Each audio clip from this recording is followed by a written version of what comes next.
हनुमान, उस अप्सरा ने तुम्हें मेरा परिचय दे दिया होगा, किंतु तुम्हें ये बताना भूल गई होगी कि इस कमंडल में प्रसाद कौन सा है। इस कमंडल में धन्वंतरी का जल नहीं है, इस कमंडल में है महाकालिया नाग का कालकूट विष, जिसे अब मैं इस सरोवर के जल में मिलाने जा रहा हूँ, जिसके मिलते ही इसका सारा जल विषाक्त हो जाएगा। यहाँ के सारे जलचर, तुम, वन्य पशु पक्षी सब क्षण भर में समाप्त हो जाएंगे। और एक बात और, जिन जड़ी बूटियों को तुम प्राप्त करने इस हिमालय क्षेत्र में आए हो, वो सब नष्ट हो जाएंगी, सब नष्ट हो जाएंगी। जिन जड़ी बूटियों को तुम प्राप्त करने इस हिमालय क्षेत्र में आए हो, वो सब नष्ट हो जाएंगी, सब नष्ट हो जाएंगी।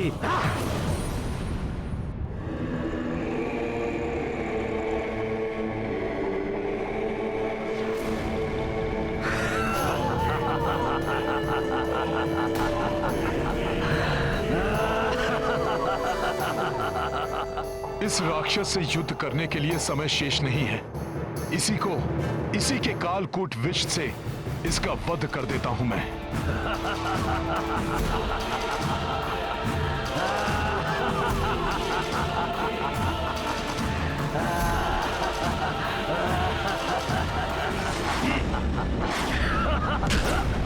अब कुछ नहीं हो सकता हनुमान, जो करना था काल ने कर दिया।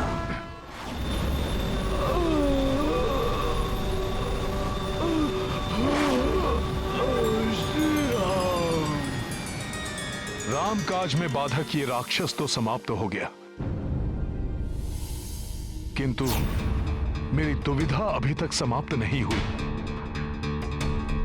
मैं पहचानूं कैसे उन जड़ी बूटियों को?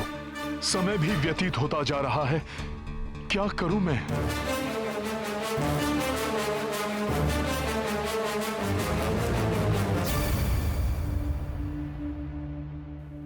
अब तो रात्रि का अंतिम पहर आरंभ हो गया है। कदाचित हनुमान ने जड़ी बूटियां प्राप्त कर ली हों।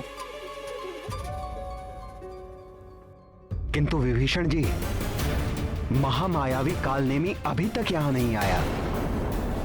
इसका अर्थ यह हुआ कि वो निश्चित रूप से हनुमान जी को रोकने गया होगा।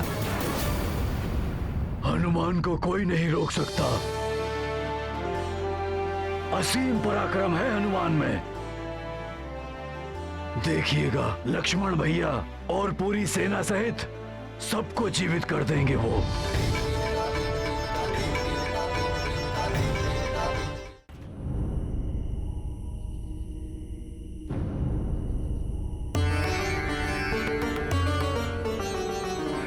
कौन कौन सी है वो विशेष जड़ी बूटियां, कैसे ज्ञात करूं मैं?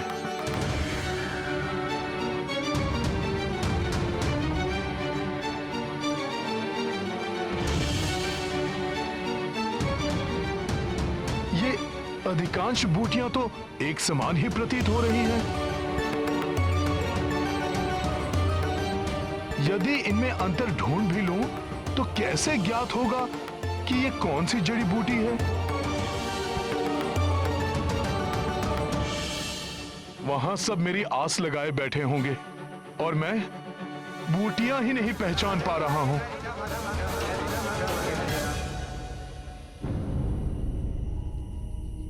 हे पर्वत श्रेष्ठ द्रोणागिरी, अब आप ही मेरी सहायता कीजिए, दर्शाइए मुझे मार्ग।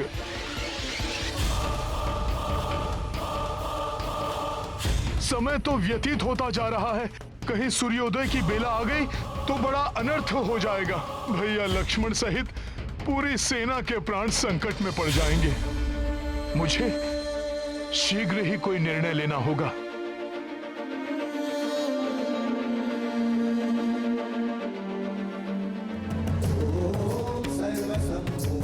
मुझे क्षमा करना पर्वत श्रेष्ठ द्रोणागिरी, आपके पास भी मेरी समस्या का कोई हल नहीं है और सूर्योदय की बेला निकट आ रही है। अतः उन जड़ी बूटियों को ले जाने के लिए मेरे पास अब एक मात्र विकल्प ही शेष है, आपको यहाँ से विस्थापित करके लंका ले जाना।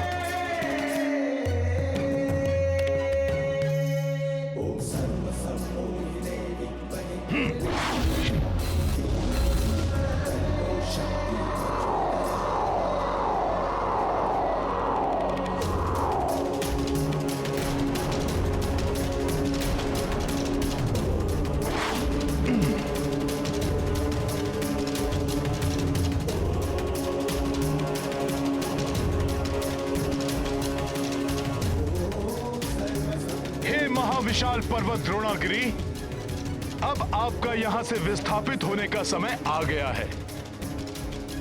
इस पर्वत पर स्थित पशु पक्षियों राम काज के लिए ऐसा करना आवश्यक है हमें। अतः आप सबको होने वाली असुविधा के लिए मुझे क्षमा करें।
जय श्री राम।